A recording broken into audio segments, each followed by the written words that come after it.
Hey everyone, it's Mr. Zabo.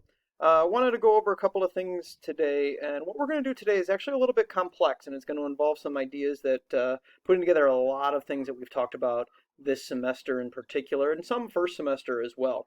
So first off, I want to kind of jump in the Wayback Machine and remember the distributive property. So that's something that we're going to apply a lot today. So that is when we have a coefficient or something like 5 times a binomial, 2x minus 1 in this case, we have to distribute the 5. That's a multiplication property. It becomes 5 times 2x minus 5 times 1, or 10x minus 5. We're going to combine this concept with the idea of multiplying radicals that we've done in this chapter. So 2 is my coefficient, 6 was the radicand, 3 was a coefficient, 2 was a radicand, innies and outies. I can multiply 2 times 3 because they're outies. I can multiply 6 times 2 because they're innies, the coefficients, the radicands. 2 times 3 got me 6. 6 times 2 got me 12. But I can also write that as 4 times 3. So that goes back to the, hey, we also have to remember that we have to simplify our radicals. Square root of 4 times square root of 3 is 2 times square root of 3. 6 times 2 root 3 gets me 12 root 3. We're combining these ideas today. So as I mentioned, it's not going to be simple, and we got to take it step by step. Let's look at the first couple examples here. Okay. In this case, we have square root 3 times 7 plus square root 5. It's still the distributive property. I'm going to take square root 3, which is in front, distribute to both terms in the parentheses. It's a binomial. These I cannot combine because they are not like radicals. So I get square root 3 times 7 plus, because it's an addition sign here, square root 3 times square root 5. These cannot be combined because it's an innie and an outie, a coefficient and a radicand, so we just write that as 7 square roots of 3. Always the coefficient first, radical, or square root second. That's standard procedure. But 3 and 5 are both radicands. I can multiply those to get 15. We do want to see if we have like radicals that we can combine. I can't here because I can't add a square root of 3 with a square root of 15. It's like x and y. We also want to check if we can simplify. Square root of 15 cannot be simplified because that's just 3 times 5. No perfect square factors. Same with this. So we're done. Okay. In the second example, we'll have it a little bit more complex, though. I have a coefficient and a radicand that I am distributing into 2 separate radicals. I, again, cannot combine these because they're not like radicals. Nothing here simplifies. So I have the negative 2 square root 6 from in front that I will multiply by the square root of 3.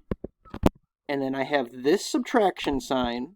That's from here, but I'm also going to have this subtraction sign, a negative 2 square root 6 again, times the square root of 2. So now when I'm doing this step is important for us to see all of the work we're doing here. Okay, I have 6 and 3 here that are inside. The negative 2 is the only thing that is outside the radical. The negative 2 stays outside.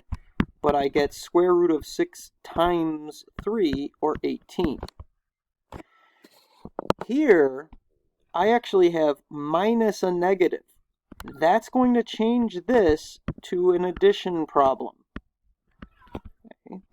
But then the 2 is the only coefficient, so it stays outside, and inside becomes, I have 6 times 2, that's a 12. All right. They don't combine because they're not like radicals. However, the second thing I asked us to check here is whether they simplify. And in this case, both of these radicals will simplify. So we have to simplify the radical. All right, let's check at that. Negative 2 is the coefficient. What's the perfect square factor of 18? And that's 18 divided by 9. is 2. So 18 is the same as 9 times 2. Plus 2 square root. Again, I need the perfect square factor of 12. There's no perfect square factors of 15, but there was of 18, and there is of 12. That's the same as 4 times 3. So taking this step by step, I have square root of negative 2 times the square root of 9 times the square root of 2 plus positive 2 times the square root of 4 times the square root of 3. So just kind of color code this so it's all the same. We did this perfect square factors for a reason. That's square root of 9 is 3, square root of 2. Square root of 4 is 2, square root of 3. And now again I have coefficients that I can multiply here, and coefficients I can multiply here. Negative 6 square root 2 plus 4 square root 3, completely simplified, still not like radicals, I can't combine them. I'm done.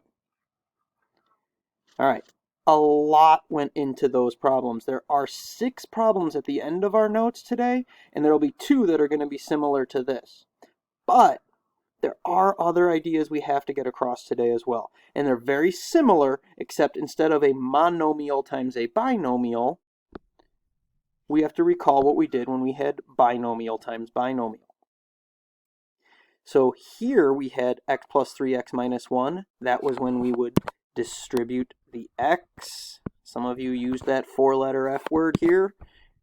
First, outside, inside, and last, which works with binomials, but nothing more than binomials.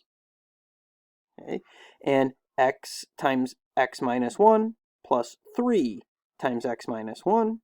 Okay, so that's the x and the plus 3. There's my x minus 1, and I distribute both of them and combine like terms, get my trinomial, my quadratic trinomial. But the one that was trickier was when we had a binomial squared. The key here is remembering a binomial squared is the same as that binomial times itself.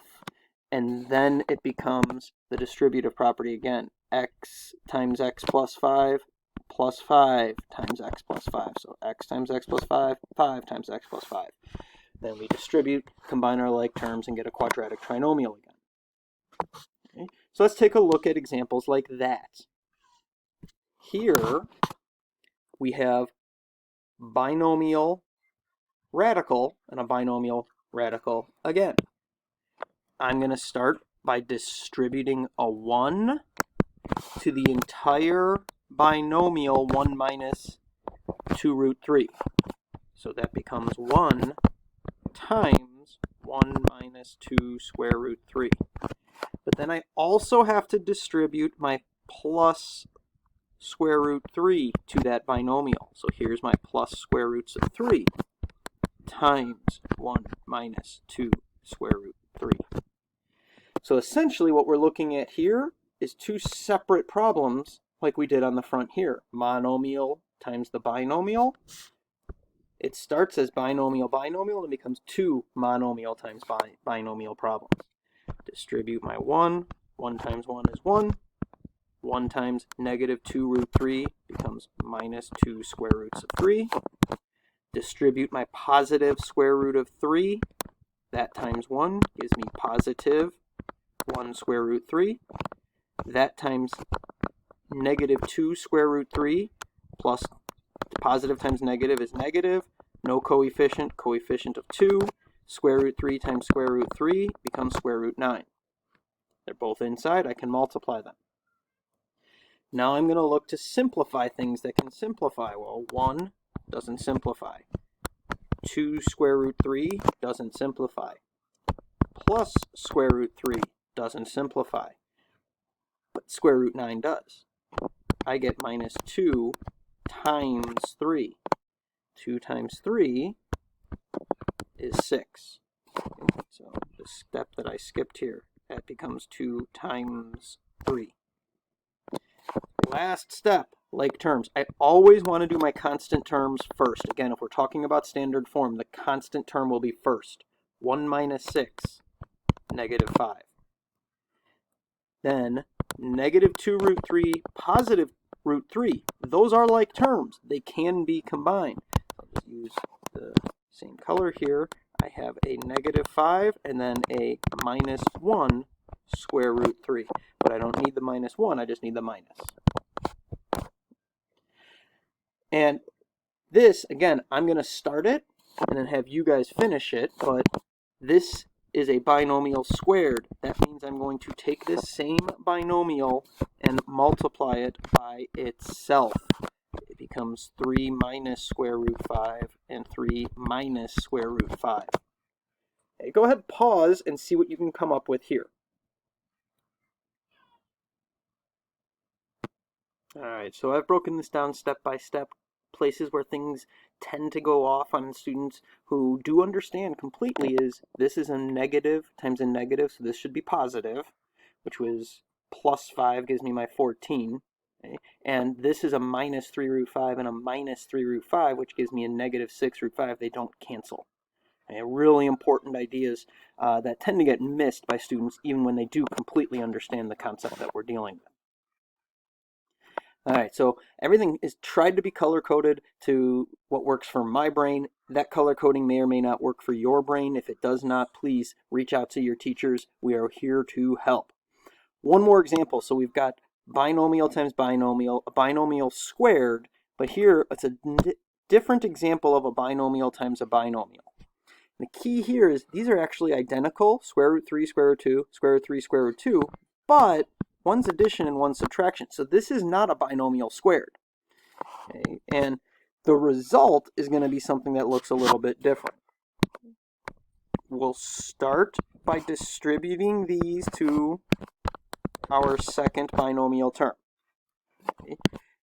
Square root 3 and a plus square root 2 distributed both to square root 3 minus square root 2. We'll see what happens here. First, square root 3 times square root 3. Both inside, they get me square root 9. Square root 3 minus square root 2 gets me a negative. They're both inside. I get square root 6. Here, though, I get a positive square root of 2 times a square root of 3. That gets me a positive square root of 6. And this gets me plus and a minus is a minus. 2 times 2 is 4, square root 4. Simplifying, I get square root of 9 is 3, minus square root 6, plus square root 6, minus 2. Combining my like terms. Positive 3 and a negative 2 is a positive 1. Negative square root 6 and positive square root 6, they cancel. My answer here is a number, 1. There's no square root left in this. This is a very special relationship when this happens. These are called conjugates. When you have square roots in your binomials and they are identical other than the fact that one is addition and one is subtraction, your radical terms will cancel out in the middle. And that's going to leave you with your coefficient or a constant. It's not always 1, but you will always be left with a coefficient or a constant when you're dealing with conjugates. So if that happens, it doesn't mean it's wrong. Okay. All right, so on the next page, there are 6 problems that we'd like you guys to try.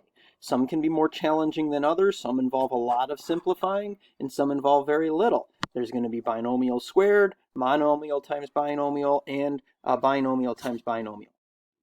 So make sure you try them and check your answers.